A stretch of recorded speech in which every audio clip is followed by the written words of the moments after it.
Quando se fala em ônibus elétrico, muita gente imagina que seja uma novidade, mas, na verdade, São Paulo convive com ônibus elétricos há mais de 70 anos.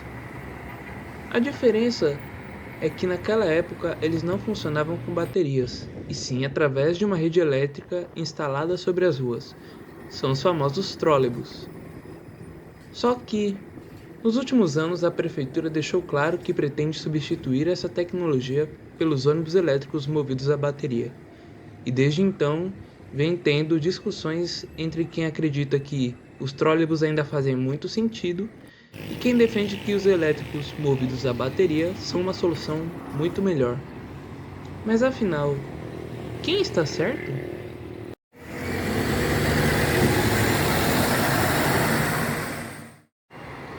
No final de 2022, começaram a ocorrer mudanças na cidade de São Paulo.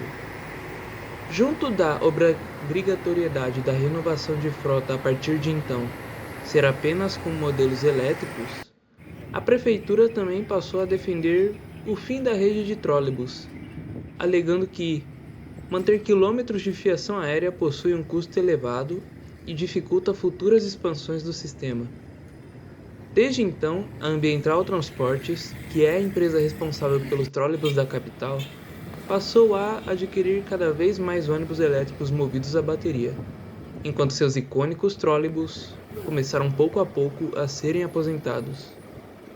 Mas será que simplesmente abandonar essa tecnologia de um dia para o outro faz sentido?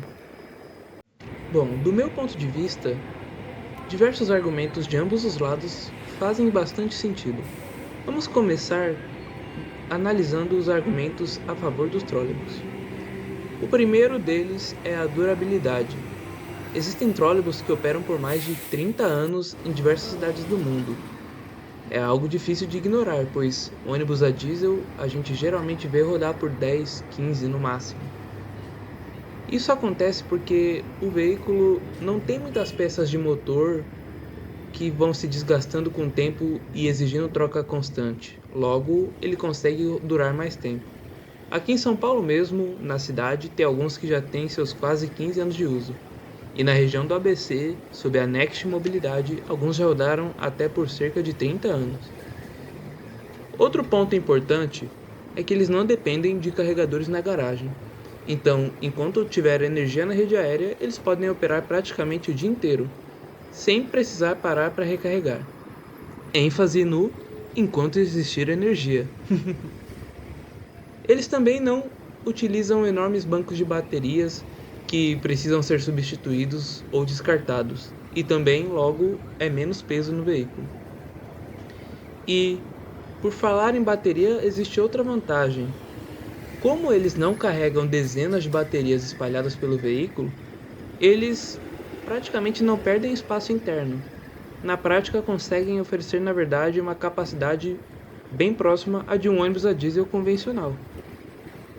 Então, com tantas qualidades, por que há quem queira substituí-los?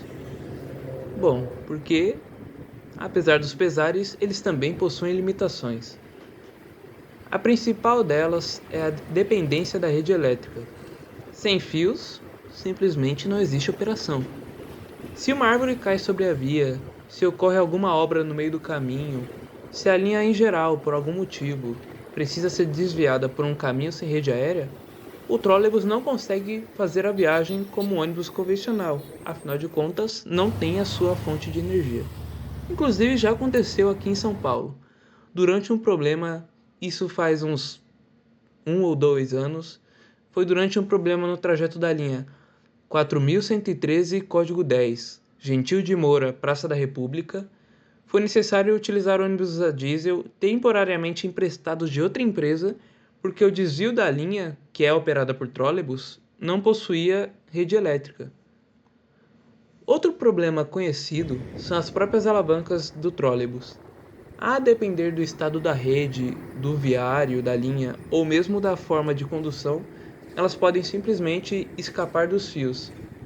É uma interrupção momentânea na viagem, mas se gasta um tempo para descer do ônibus e colocar as alavancas na rede de novo. no final acaba pesando no tempo da viagem, pois isso pode se repetir várias vezes. E tem mais um problema. Nisso que um ônibus fica parado no meio do caminho, os outros trólebus que estão vindo atrás não podem fazer ultrapassagem, porque simplesmente não tem espaço, é só uma rede.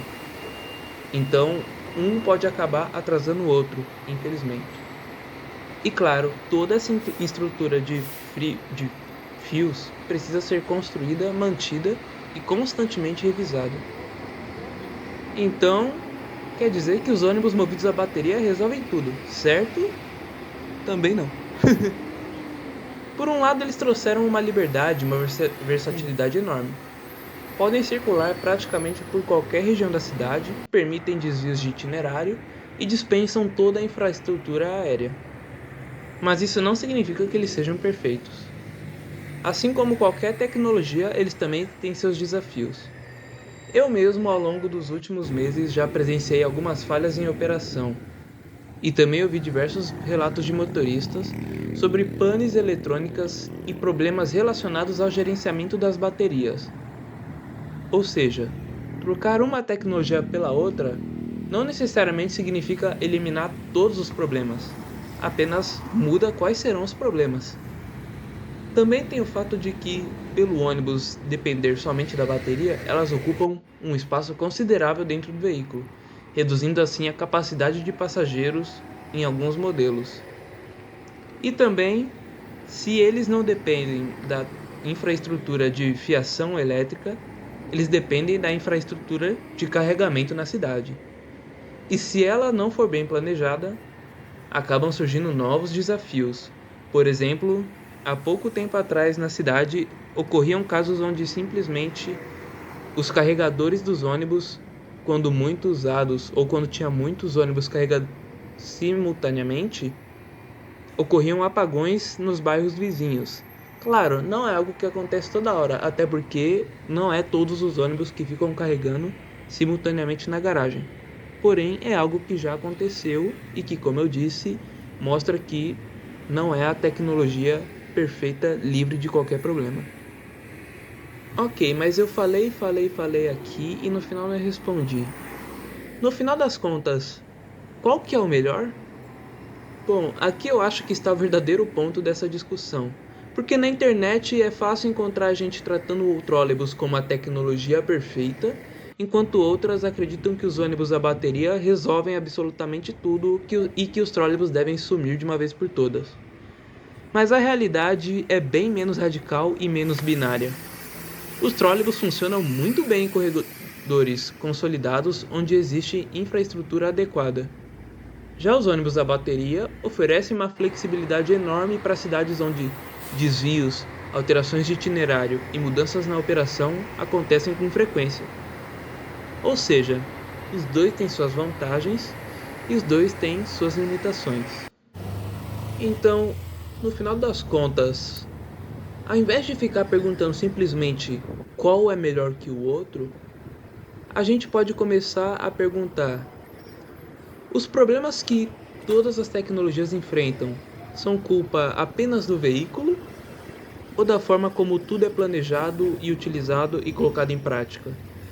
Porque a verdade é que, se uma cidade não investe em infraestrutura, manutenção e planejamento, não vai ter tecnologia que funcione perfeito.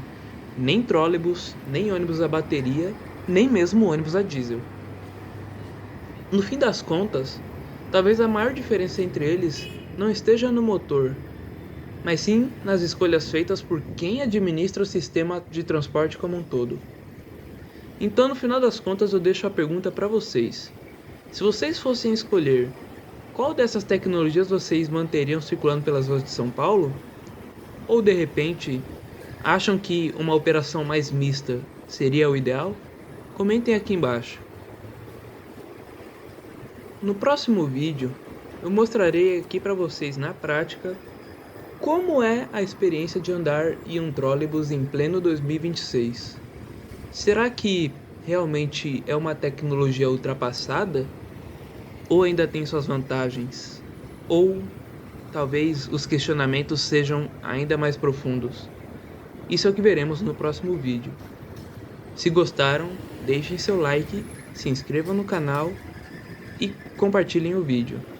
Um abraço a todos, fiquem com Deus e até o próximo.